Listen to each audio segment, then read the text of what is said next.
Civility in politics. At times, this feels impossible. Can politics be civil? And if so, how? My name is Katharine Owens, and I'm the director of the Governor M. Jodi Rell Center for Public Service at the University of Hartford in Connecticut. The center focuses on ethics in government, the importance of civil discourse in politics, and citizen involvement in public service and government. This is our podcast, Season 1.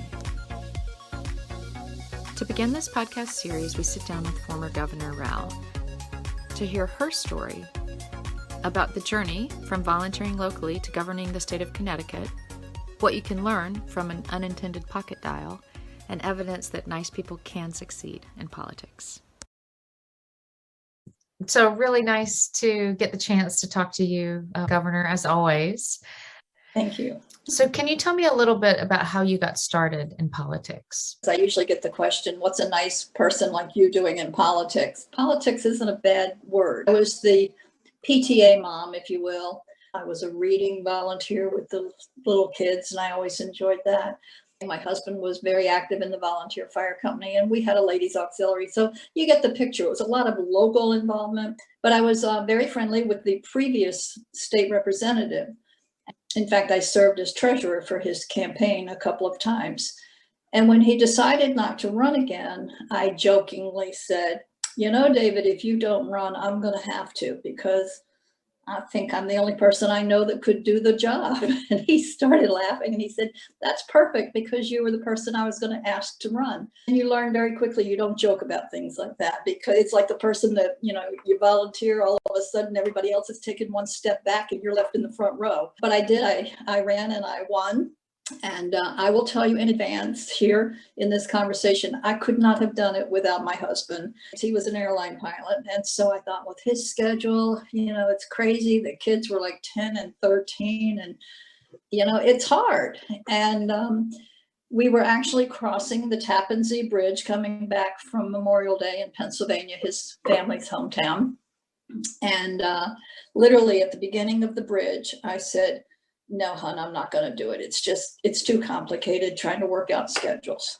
Midway through the bridge, he looks at me and he says, I really think you should consider it. And he said, and you know, during that real crazy busy time, which is always like the last 2 weeks of the session, he said, I'll take my vacation and we can work it out and I'll be home. And I looked at him and said, you would actually take vacation to stay home with the kids? And he says, they're my kids too. So by the beginning of the bridge, to the middle of the bridge, to the end of the bridge, I said yes. And I ran and I won. And, you know, there is a funny story to that, because as I was just telling you that, you know, my background wasn't in elected office, but one of my good friends, Norma Guile, who lives in New Fairfield, she was going to run for office and for state representative. And they saw my profile in the paper and she said, oh my gosh, she said, you know, look at her. She's been involved in this and involved in that. She's a volunteer and she does this. And she said, I have nothing to offer. And I looked at her profile in the paper and I see registered nurse, alcohol and, you know, drug addiction supervisor, all of this kind of stuff. And I thought, oh my gosh, here's this really smart woman. What do I have to offer? But as it turned, we laugh about that for years. In fact, we just had lunch together the other day and laughed about it all over again, because you don't think you have a lot to offer, but everybody has something to offer. And that was a good lesson for me. I love all of that so much. When you think about your career, what do you feel really defined you as a politician? I don't know if I can be defined sometimes. You know, I think one of the things I've heard a lot, and I hear it from men and women, that you're a nice person and that, you know, sometimes nice people don't make it in politics. In fact, I was in a local grocery store the other day, mask on and all, and a gentleman comes up to me. We're both talking to each other face to face. And he says, you know, he said, we need somebody like you back in office. And I said, yeah, I appreciate it, but no thanks. And he said, no, he said, you know, the world is just turned upside down right now. He said, we need somebody who's nice that can remind people that we can get the job done and we can still be nice. Does it define me? A little bit. I think most of the people that dealt with me would tell you She was always pleasant. I've seldom raised my voice or pounded my fist on the table. But if I did, you better watch out because you knew I was really upset. But we got a lot done. I think when I look back, I think about all of the bipartisan work that we did. And I think, again, honestly, one of the things that I brought to the table was experience by being a legislator first. I knew how the bills were passed. I knew how to write a bill. I knew how to read a bill. I knew what to look for in those pieces of legislation. You bring that to the table and it moves the process along a lot quicker. It's hard to do that sometimes when you're bogged down in the minutia of legislation. So define me, somebody that's willing to roll up her sleeves and work hard to get the job done and do it with a smile, mostly. I see that in working with you. I can easily see that you would have been really focused on bipartisan work, on hard work, and on doing it with a smile on your face. What do you think stays the same in politics? And what do you think might be different about politics right now? I think I'll do the bad first and then the good. I think the bad is that things are drastically changing and not always for the good. People tend to take things way too personally. It's just, and the nastiness. And I think social media has a lot to do with that. And I was reading something earlier yesterday and again this morning. And as I get down to the comments, somebody has this nasty thing to say and then somebody follows it up with something nastier. It's almost like being a kindergarten teacher. One of the little kids says, he started it, and you want to just say, sit down, behave. But I was reading those comments and I'm thinking that somebody had to have started this nastiness. And as I'm scrolling back up, I'm thinking, yeah, here's a person that says, well, what'd you expect from whatever party they were bad mouthing? And I thought, we're just not going to get any better if you guys just don't take the time to realize what you're saying is offensive and it isn't necessary. But what stays the same are friendships, are working partners. I can remember very vividly some of the, not only the friends I made when I was in the legislature and as lieutenant governor and governor, and those are friends that are still my friends today. But the other thing is I remember working with a group of Republicans and Democrats on the campaign finance reform bill, which nobody in their wildest dreams ever thought was going to pass in Connecticut. I mean, it was just a standoff here and a standoff over there. And I've talked about this before. I think many of the Democrats had talked a good line and always wanted it, but when it came down to it, they were afraid of it. But when I brought them into the room and said, look, the Republicans are the ones fighting it. I'm a Republican and I'm willing to work with you. And I can see the people sitting at the table, even today, they're skeptical. They're like, And we worked real hard to get that bill passed, and we did. And, we're a national role model. That hasn't changed. You get the people together working on the same goals. That hasn't changed, and I hope it never does. I love that. I love all of that. In the Rell Center, as you well know, we talk a lot about civility in politics because that's one of the core values of the Rell Center. How did you put civility into practice when you were working as a public servant? It's hard to describe what you do. I think just being yourself and you're trying to get people engaged. I think it's your personality that can bring that to the table. If you're going to be rough and gruff, somebody else is going to be rough and gruff. Think in terms of your own home life. With children, how many times have you turn around and you say, if I have to tell you one more time, and the child feels that, they feel it. Whereas in the opposite, if you say, listen, hon, mom's really busy right now, and I really would appreciate it if you leave me alone while I'm on the phone. Even things like that, it's you and it's how you go about it, how you say it. But there are times, I'm thinking about an incident that took place one time. We all love those pocket calls that we didn't plan to make, and all of a sudden you look down and say, oh, I called so-and-so, I don't remember doing that. To make a long story short, this person was talking about me, but not me in a negative way, but a me about an issue that he was not particularly crazy about. So I listened. And I thought after, I can't believe that she wants to push this. And no, it wasn't the campaign finance bill. It was something, it was actually a person. I can't believe she's pushing this person. We don't want him we don't want him to be, I don't know what it was, a judge or something. And, and yet she's insistent on doing this. And and I'm listening and I'm thinking, how am I going to deal with this? Because he obviously didn't know I was listening. And, so after the call ended, I sat there for a few minutes and I thought I could go over and confront him and say, if you had come to me, I would have explained why, but he didn't, and I certainly wasn't going to walk from the governor's office across to the legislature to confront someone. And so I let 24 hours, which is, by the way, the number one rule I live by. When you're upset, wait 24 hours before you either put it in writing or make a phone call. Could you calm down? And so about 24 hours later, I happened to run into him and I casually mentioned that, a lot of people, in fact, some people in this room don't like my choice for so-and-so. Looks at me. How does she know that? And I said, really, I said, I have his bio and he's really a very good candidate. And I think he would make a good, I don't remember again, it could be judge, it could be commissioner, whatever. What do you think? Oh, what do you think?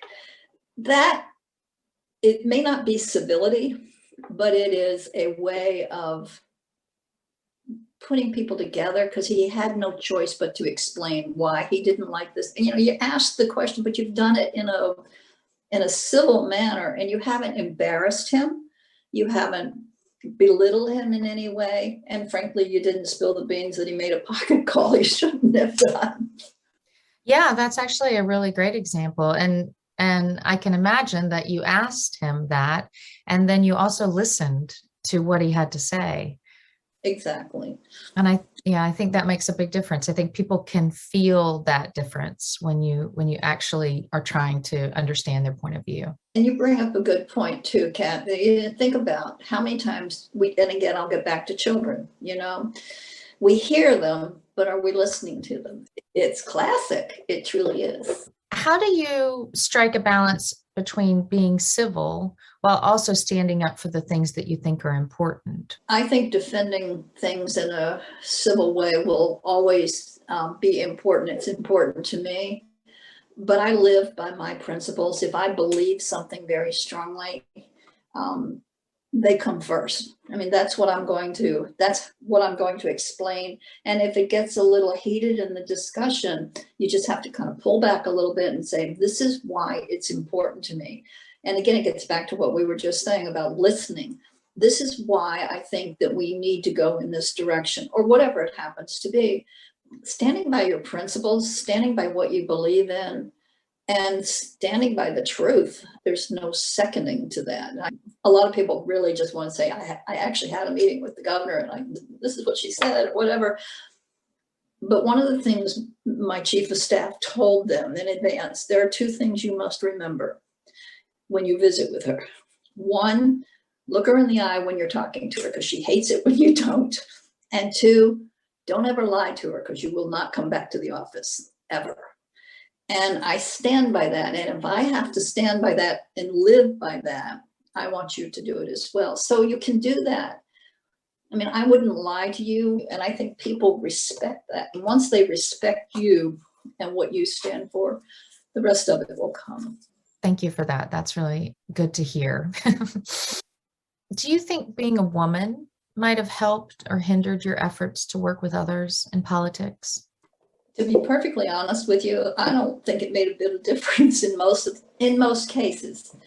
I may have told you this before. When I was first elected to the legislature, the Republicans were in the majority. We are not the majority party in Connecticut, and it was a rarity. It was the Reagan landslide at that time.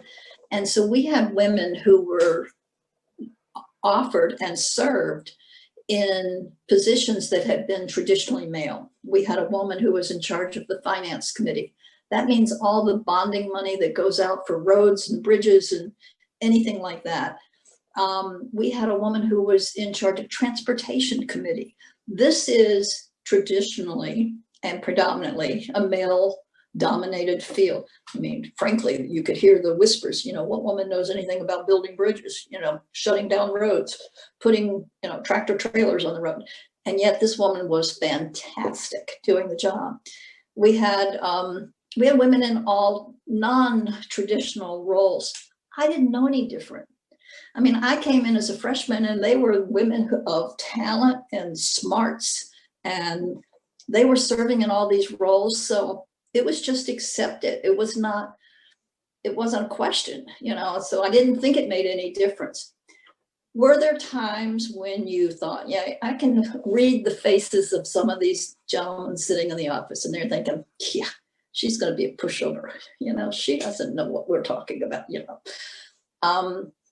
you handle it and you just prove your point. You just, there are times when you just, you just have to say, all right, let's get back to the basics here.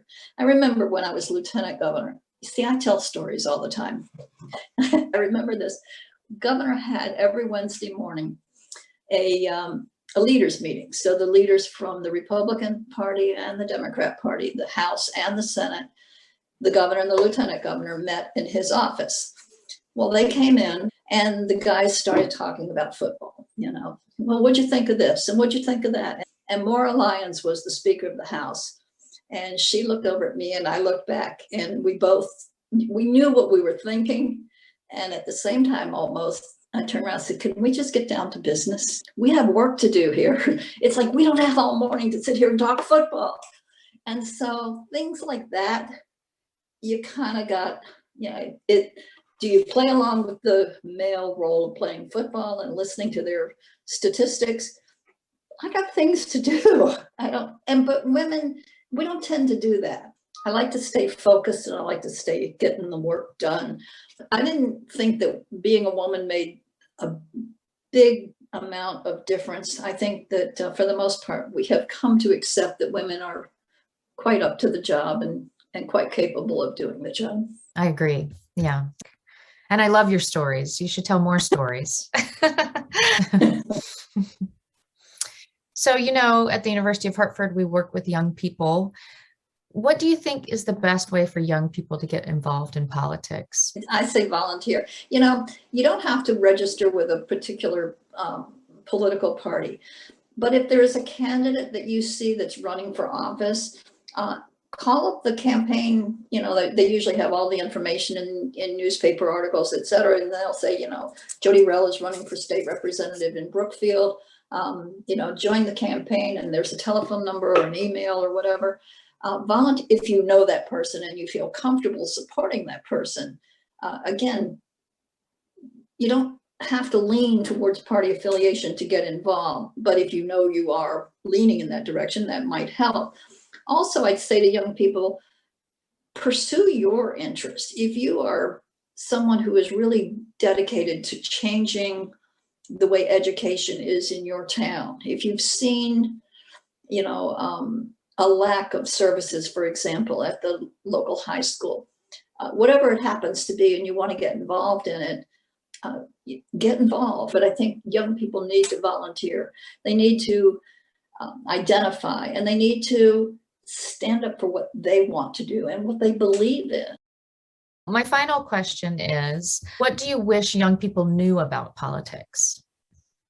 I think we started this conversation today. Politics is not a dirty word. It really isn't.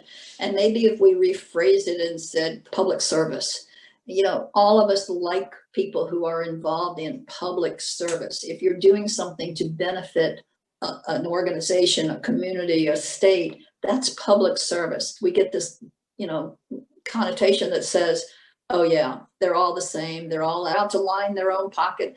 They're out to do this. They don't care about the public.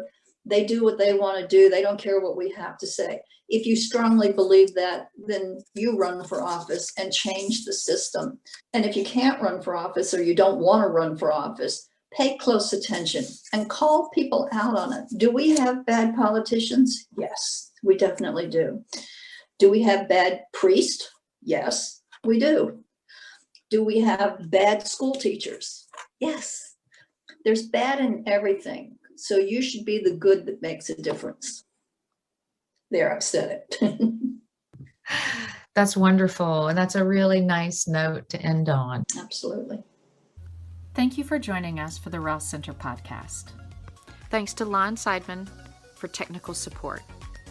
Our theme music is by Tim Taj from Pixabay.